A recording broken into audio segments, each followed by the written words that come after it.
لا حول ولا قوة إلا بالله العلي العظيم حسبنا الله ونعم الوكيل نعم المولى ونعم النصير. أعوذ بالله من الشيطان اللعين الرجيم. بسم الله الرحمن الرحيم. الحمد لله رب العالمين والصلاة والسلام على أشرف الأنبياء والمرسلين خاتم النبيين طه وياسين مولانا ومولى الثقلين جد الحسن والحسين أبي القاسم محمد وعلى أهل بيته الطيبين الطاهرين المعصومين لا سيما على بقية الله الأعظم إمام الإنس والجان وخليفة الرحمن حجة ابن الحسن الهادي المهدي عجل الله فرجه الشريف ولعنة الله على أعدائهم أجمعين. أما بعد، قال الله الحكيم في قرآنه المجيد وفرقانه الحميد. بسم الله الرحمن الرحيم. من عمل صالحا من ذكر أو أنثى وهو مؤمن فلنحيينه حياة طيبة ولنجزينهم أجرهم بأحسن ما كانوا يعملون. صدق الله العلی العظیم. معزز اور محترم ناظرین کرام، کربلا معلیٰ سے آپ حضرات کی خدمت میں جناب ام البنین سلام اللہ علیہا کے سفرے کے عنوان سے گفتگو کرنے کا شرف حاصل ہوا ہے. جناب ام البنین سلام اللہ علیہا کا سفرہ بڑی اہمیتوں کا حامل ہے. علماء کرام نے اس کی بہت زیادہ فضیلتیں بیان فرمائی ہیں، اور یہ سفرہ خاص برکتیں رکھتا ہے اور خاص کرامتیں رکھتا ہے. اگر کوئی انسان چاہتا ہے کہ اس کی حاجت جلد سے جلد پوری ہو جائے، یا اگر وہ چاہتا ہے کہ اس کی دعا جلد سے جلد بارگاہ خداوند عالم میں مستجاب ہو جائے، تو اسے چاہیے کہ جناب ام البنین سلام اللہ علیہا کے وسیلے سے اللہ کی بارگاہ میں دعا کرے، اور جناب ام البنین کے توسل کے ذریعے سے جو حاجت ہے طلب کرے، اور ان کے نام سے اس طرح سے سفرہ سجائے اور مومنین کو بلائے اور انہیں کھلائے، تو انشاءاللہ جو بھی حاجت ہوگی وہ ام البنین کے توسل سے انشاءاللہ اس کی پوری ہو جائے گی. عزیزان گرامی، حقیقت تو یہ ہے کہ خداوند عالم ہر مومن کی دعا کو مستجاب کرتا ہے. جیسا کہ اللہ کا فرمان ہے قرآن کریم میں، اللہ نے ارشاد فرمایا فَادْعُونِي أَسْتَجِبْ لَكُمْ، کہ تم مجھے پکارو، مجھ سے دعا مانگو، میں تمہاری دعاؤں کو مستجاب کروں گا. لیکن بسا اوقات ایسا ہوتا ہے کہ انسان دعا تو کرتا ہے لیکن اس کی دعا اصلاً مستجاب نہیں ہوتی، یا مستجاب تو ہو جاتی ہے لیکن تاخیر سے ہوتی ہے. اچھا، یہ کسی مصلحت کی وجہ سے ہوتا ہے.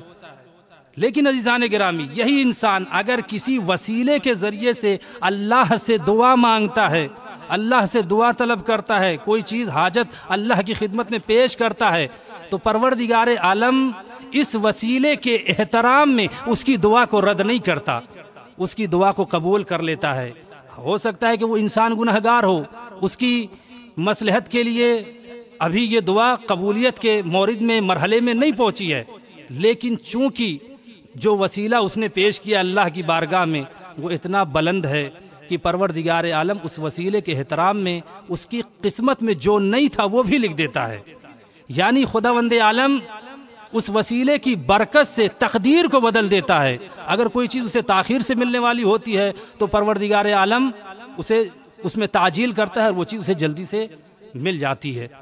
عزیزان گرامی، یہی وجہ ہے کہ جناب ام البنین سلام اللہ علیہا کو باب الحوائج کہا جاتا ہے. اس کی وجہ یہی ہے کہ ان کی ذات کے ذریعے سے جو دعا مانگی جاتی ہے وہ اللہ جلدی سے قبول کرتا ہے، اس لیے کہ ان کا مرتبہ، ان کی منزلت اللہ کی نگاہ میں بہت زیادہ بلند ہے۔ علماء کرام بیان فرماتے ہیں، کہتے ہیں کہ جناب ام البنین سلام اللہ علیہا کے معجزات اور کرامات اور حاجت روائی کے سلسلے میں جو واقعات پیش آئے ہیں بہت زیادہ ہیں، کہ ایسے امور، ایسے کام کی جن کے لیے یعنی مشکل ہی نہیں بلکہ ناممکن تھا کہ وہ ہو سکتے تھے، لیکن جب انہوں نے جناب ام البنین کی نظر مانی اور انہوں نے ان کے نام کا سفرہ سجایا تو جناب ام البنین کی برکت سے ان کی دعائیں جو محال تھی کہ ہوں وہ بھی ہو گئی۔ عزیزان گرامی، اس کی وجہ یہ ہے کہ جناب ام البنین سلام اللہ علیہ نے اپنی ساری زندگی خدمت اہل بیت میں صرف کر دی اور اس منزل پر پہنچی جناب ام البنین سلام اللہ علیہ کی پروردگار عالم ان کے وسیلے سے ہر ایک دعا کو مستجاب کر لیتا ہے۔ اور میں نے جس آیہ کریمہ کی تلاوت کا شرف حاصل کیا، اللہ کا ارشاد ہو رہا ہے من عمل صالحا من ذکر او انثی فلنحیینہ حیاتا طیبہ، کہ جو کوئی بھی عمل صالح انجام دے یعنی نیک عمل کرے، چاہے وہ مرد ہو چاہے وہ عورت ہو، لیکن شرط یہ ہے کہ وہ مومن ہو یعنی صاحب ایمان ہونا شرط ہے۔ تو اس کے بعد اللہ نے کیا اجر رکھا ہے؟ فَلَنُحْيِيَنَّهُ حَيَاتًا طَيِّبَةً، تو ہم اس کی حیات کو حیات طیبہ قرار دیں گے، یعنی اس کی زندگی کو پاک زندگی قرار دیں گے۔ اور اس کے بعد اللہ نے کیا فرمایا؟ وَلَنَجْزِيَنَّهُمْ أَجْرَهُمْ بِأَحْسَنِ مَا كَانُوا يَعْمَلُونَ، اور ہم انہیں ان کے عمل سے بہتر جزا دیں گے، یعنی جو انہوں نے انجام دیا ہے اس سے بہترین جزا ہم دینے والے ہیں۔ عزیزان گرامی، پروردگار عالم نے قرآن کریم کو لوگوں کی رہنمائی، لوگوں کی ہدایت کے لیے نازل کیا اور پیغمبر اسلام کو قرآن کا مفسر بنا کر اس دنیا میں بھیجا کہ یہ میرا نبی اپنی زبان کے ذریعے سے قرآن کی آیتوں کی تلاوت کرے گا اور اپنے عمل کے ذریعے سے اس قرآن کی آیتوں کی تفسیر کرے گا۔ لہذا پیغمبر اسلام نے معاشرے کی اصلاح کے لیے اپنے گھر کے اندر سیرتیں ترتیب دیں اور دنیا کو بتایا کہ دیکھو اگر تم اچھا باپ بننا چاہتے ہو تو مجھے دیکھو، اگر اچھی اولاد بننا چاہتے ہو تو حسن و حسین کو دیکھو، اگر اچھا شوہر بننا چاہتے ہو تو علی کی ذات کو دیکھو، اگر کوئی خاتون اچھی زوجہ، اچھی بیٹی اور اچھی ماں بننا چاہتی ہے اسے چاہیے کہ وہ فاطمہ زہرا سلام اللہ علیہا کی زندگی کا مطالعہ کرے۔ جان گرامی، پروردگار عالم نے اس خانوادے کو اور اہل بیت کے گھرانے کو دنیا کے لیے اور قیامت تک کے تمام انسانوں کے لیے نمونہ عمل اور آئیڈیل قرار دیا ہے۔ یہ اسی گھرانے سے دنیا کو تعلیم ملی، تربیت ملی۔ اب آپ بتائیے کہ اس گھرانے میں جب جناب ام البنین سلام اللہ علیہا تشریف لائیں تو کس حیثیت سے تشریف لائیں؟ جناب ام البنین سلام اللہ علیہا حضرت امیر المومنین علیہ السلام کی زوجہ بن کر آئیں، جناب زہرا سلام اللہ علیہا کی ثانوی حیثیت کے اعتبار سے آئیں، لیکن جب گھر کے اندر داخل ہوئی ہیں تو انداز کیا ہے عزیزان گرامی؟ امام حسن، امام حسین، جناب زینب ام کلثوم کے پاس آئیں اور آنے کے بعد کہا کہ اے بچوں، میں تمہاری ماں بن کر نہیں آئی ہوں بلکہ میں تمہاری خادمہ بن کر آئی ہوں۔ جناب ام البنین سلام اللہ علیہ معرفت کی اس معراج پر تھیں، انہیں معلوم تھا کہ اس گھرانے میں اگر انسان بلند ہونا چاہتا ہے تو وہ ان کی خدمت کے ذریعے سے، ان کی خدمت میں وہ شرف رکھا ہے کہ ویسا شرف کسی اور چیز کے لیے نہیں ہے۔ لہٰذا جناب ام البنین نے اپنی ساری زندگی خدمت اہل بیت میں صرف کر دی اور وقف کر دی، اور صرف یہی نہیں بلکہ اپنی اولاد کو بھی اسی طریقے سے تربیت دی کہ انہیں اہل بیت کا وفادار بنایا۔ اور عزیزان گرامی، جناب ام البنین کے فضائل بے شمار ہیں، ان کی فضیلت بے شمار ہے، لیکن بس کچھ باتیں اس مختصر سے وقت میں زیادہ بیان تو نہیں کر سکتا، لیکن بس اتنا کہنا چاہتا ہوں کہ جناب ام البنین سلام اللہ علیہا، جناب ام البنین سلام اللہ علیہا کی فضیلت کے لیے صرف یہ جملہ کافی ہے کہ وہ حضرت امیر المومنین کی زوجہ ہیں، اور امام حسن اور امام حسین جو سیدہ شباب اہل الجنہ ہیں، انہوں نے اپنے دہن مبارک سے انہیں ماں کہا ہے۔ اور غازی عباس علمدار باوفا جری شیر کی مادر گرامی ہے۔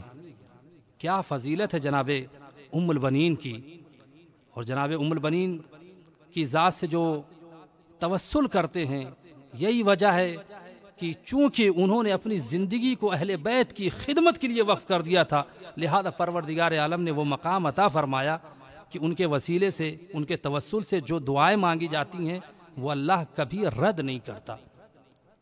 عزیزان گرامی، روایتوں ملتا ہے کہ جناب ام البنین نے جس اعتبار سے اپنے بچوں کی تربیت کی تھی، وفاداری کا ایسا درس دیا، ایسا سبق دیا کہ واقعاً اپنے بیٹے حضرت عباس کو وفاؤں کا امام بنا دیا۔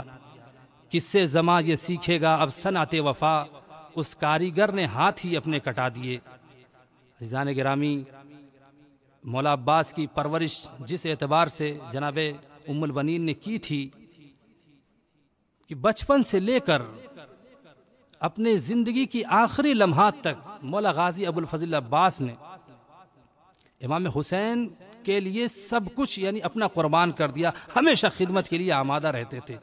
روایت میں ملتا ہے کہ ایک دن امام حسین نے حضرت ابو الفضل عباس کو اپنے پاس بلایا اور آواز دی، اور جیسے ہی امام حسین کی صدا کو مولا عباس نے سنا، وہ دوڑتے ہوئے تشریف لائے۔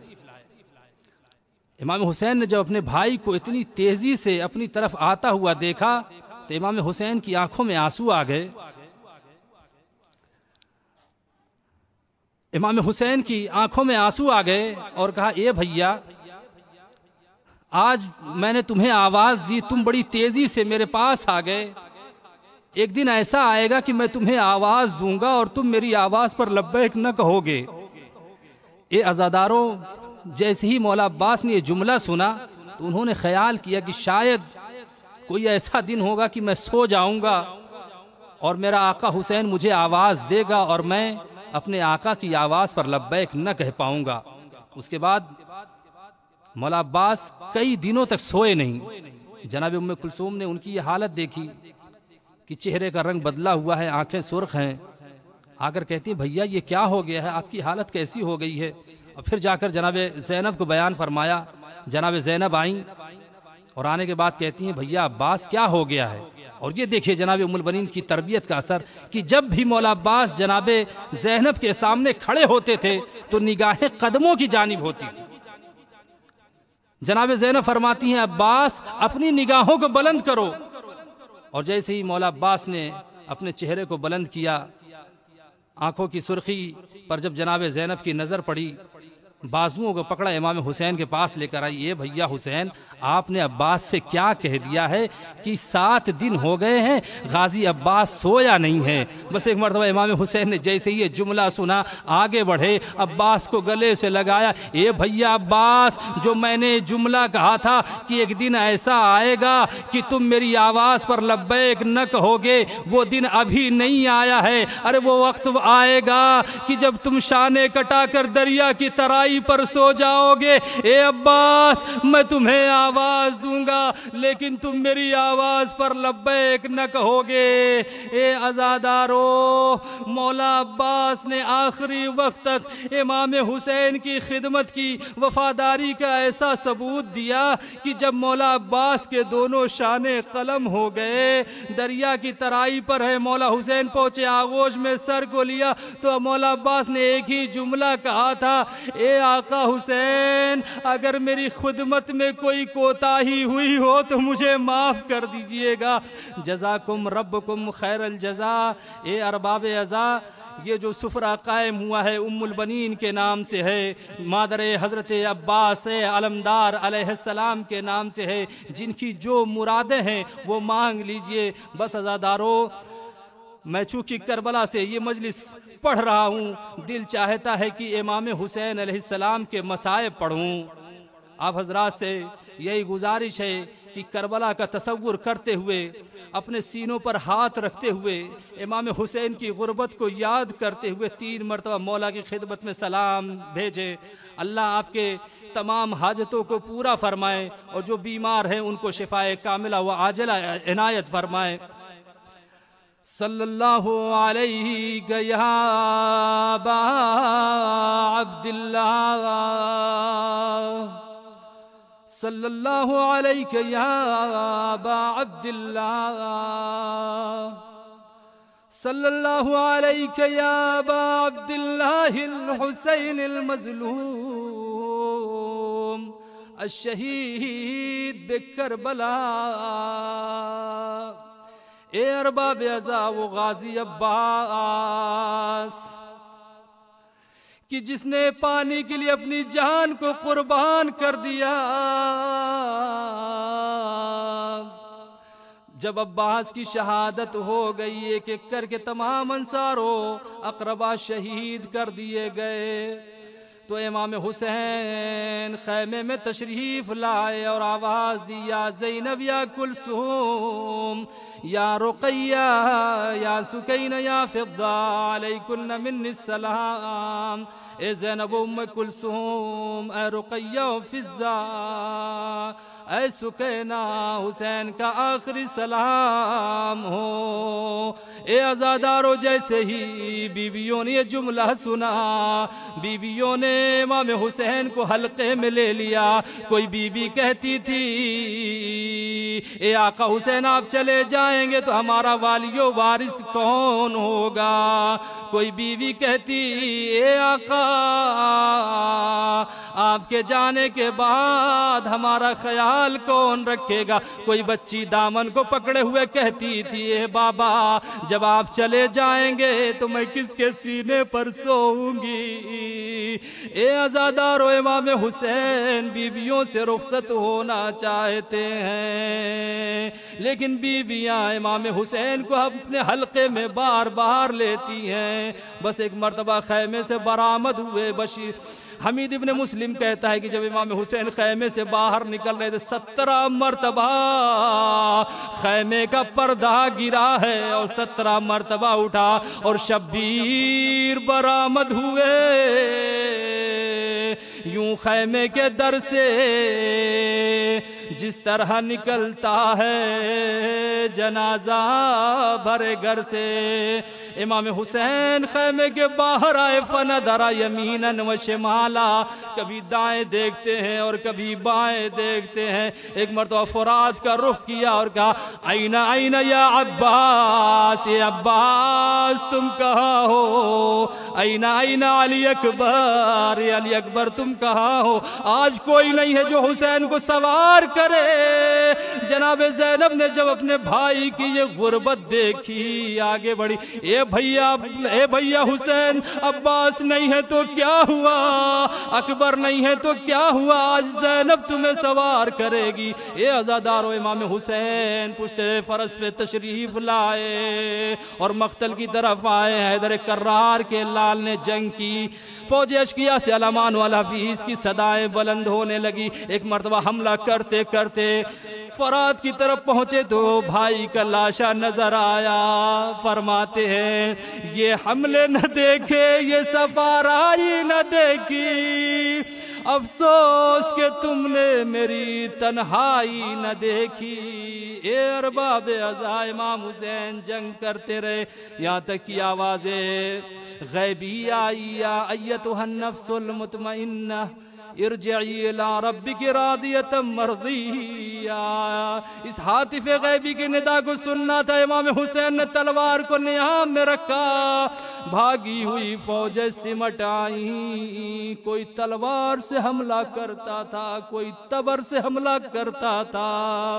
الغرض جس کے پاس کچھ نہ تھا وہ کربلا کی گرم خاک کو اٹھاتا تھا اور امام حسین کے جسم نازنین پر پھینکتا تھا۔ بس عزادارو، ایک تیر آ کر امام حسین کے سینے میں لگا، ایک ملعون آگے بڑھا، اس نے امام کے پہلو پہ نیزہ مارا۔ اب امام حسین پشتے فرس پہ کبھی دائیں جاتے ہیں کبھی بائیں جاتے ہیں۔ بس ایک ملعون نے چھپ کر امام حسین کی پیشانی پر ایک پتھر مارا۔ امام حسین پشتے فرس سے زمین پر تشریف لائے۔ جناب فاطمہ زہرا کی آواز جنگل میں گونجنے لگی۔ جنگل سے آئی فاطمہ زہرا کی یہ صدا، امت نے مجھ کو لوٹ لیا واہ محمدہ۔ 1900 ہے زخم تنے چاک چاک پر، زینب نکل حسین تڑپتا ہے خواب۔ جناب زینب خیمے سے باہر آئی اور کیا دیکھتی ہیں کہ دشمنوں کے نرغے میں میرا بھائی گھرا ہوا ہے۔ اے عزادارو، ایک روایت میں ملتا ہے کہ جب امام حسین گھوڑے سے زمین پر تشریف لائے، دشمنوں نے امام حسین کو گھیر لیا۔ امام حسین کے بدن میں طاقت نہیں تھی، کوئی جسم کا ایسا حصہ نہیں تھا کہ جہاں زخم نہ لگے ہوئے ہوں۔ بس ایک مرتبہ امام حسین اپنی طاقت کو سمیٹا اور چاہتے ہیں کہ کچھ کلام کرے زخمی، لب آپس میں ملے، کچھ صدائیں بلند ہوئیں۔ ایک شقی آگے بڑھا اور آ کر دیکھتا ہے اور کہتا ہے کہ آقا حسین کیا کہہ رہے ہیں؟ پھر اس نے جواب دیا کہ امام حسین شاید پانی طلب کر رہے۔ میر انیس علیہ الرحمہ فرماتے ہیں عادات سے کہہ رہے تھے یہ مولا غریب ہوں،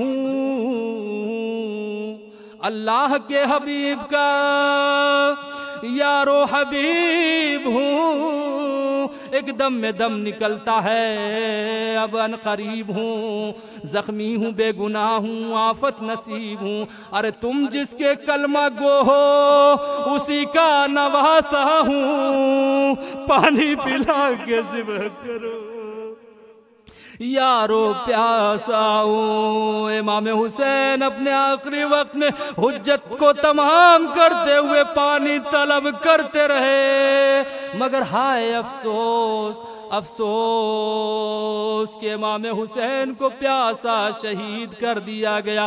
خون برسا مگر افسوس نہ برسا پانی، مانگتا رہ گیا احمد کا نواسا پانی۔ اے عزادارو، جناب زینب ٹلے زینبیہ پہ کھڑی ہوئی دیکھ رہی تھی، ارے شمر امام حسین کے سینے پہ سوار ہوا، ارے وہ سینہ کہ جسے رسول چوما کرتے تھے، اور اس گلے پہ خنجر کو پھرانا شروع کیا جو بوسہ گاہ نبوی تھا۔ 12 ضربوں میں امام حسین کا سر تن سے جدا ہو گیا۔ بس ایک مرتبہ آسمان سے خون کی بارش ہونے لگی، سیاہ آندھیاں چلنے لگی، فرات کا پانی نیزو اچھلنے لگا، منادی ندا دینے لگا الا وقد قتل الحسین بکربلا،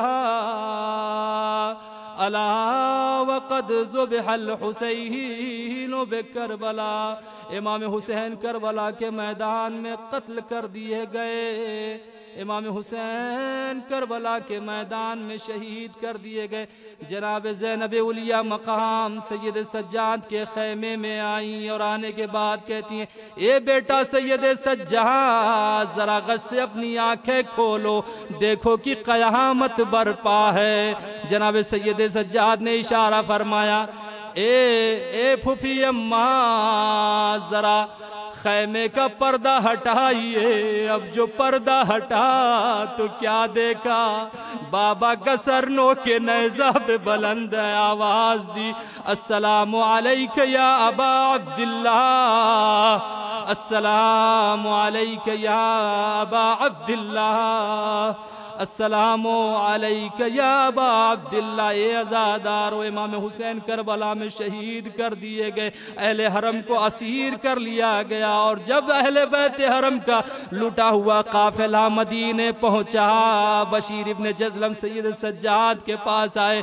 مولا سجاد نے کہا اے بشیر، تمہارے بابا ہمارے لیے شعر کہتے تھے، آج تم کچھ آج ہمارے لیے کہو۔ بشیر ابن جزلم مدینے میں ندا دینے لگے یا اہل یثرب لا مقام لکم بیا قتل الحسین فدمعی مدرارو، اے اہل یثرب امام حسین کربلا میں قتل کر دیے گئے، امام حسین کربلا میں شہید کر دیے گئے۔ ایک مرتبہ جیسے ہی آواز جناب ام البنین نے سنی قریب آئی اور آنے کے بعد کہتی ہے اے صدا دینے والے بتا کیا میرا حسین قتل کر دیا گیا یا میرا حسین ابھی زندہ ہے؟ بشیر نے کہا یہ کون خاتون ہے؟ کسی نے کہا یہ حضرت ابو الفضل العباس کی مادر گرامی جناب ام البنین ہے۔ بس جیسے ہی سنا ایک مرتبہ آگے بڑھا اور کہتا ہے عظم اللہ لک الاجر بولدک جعفر، اے ام البنین میں آپ کو آپ کے بیٹے جعفر کی شہادت کا پرسہ دیتا ہوں۔ جیسے یہ جملہ کہا جناب ام البنین کہتی ہے اخبرنی عن الحسین، میرے حسین کے بارے میں بیان کرو۔ ایک مرتبہ وہ کہتا ہے عظم اللہ لک الاجر بولدک عبداللہ و عثمان و ابی الفضل، آپ کو آپ کے چاروں بیٹے کا پرسہ قبول ہو، اللہ آپ کو اجر عظیم عطا فرمائے، آپ کے بیٹے کربلا میں شہید کر دیے گئے۔ ایک مرتبہ بی بی کہتی ہیں اخبرنی عن الحسین، میرے حسین کے بارے میں بیان کرو۔ ایک مرتبہ بشیر کہتا ہے عظم اللہ لک الاجر بابی عبداللہ، اللہ آپ کو اجر عظیم عطا کرے۔ ابا عبداللہ الحسین کربلا میں 3 دن کے بھوکے پیاسے شہید کر دیے گئے۔ جیسے ہی جناب ام البنین نے یہ سنا ایک چیخ بلند کی اور فرمایا انا للہ و انا الیہ راجعون، الا لعنت اللہ علی قوم الظالمین، سيعلم الذين ظلموا أي منقلب ينقلبون۔ بار الہا تجھے جناب ام البنین کی عظمت کا واسطہ ہماری اس مختصر سی عبادت کو قبول فرما۔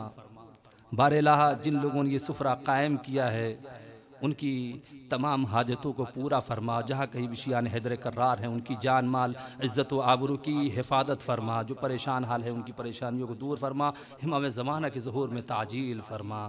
ربنا تقبل منا انکا انت السمیع العلیم۔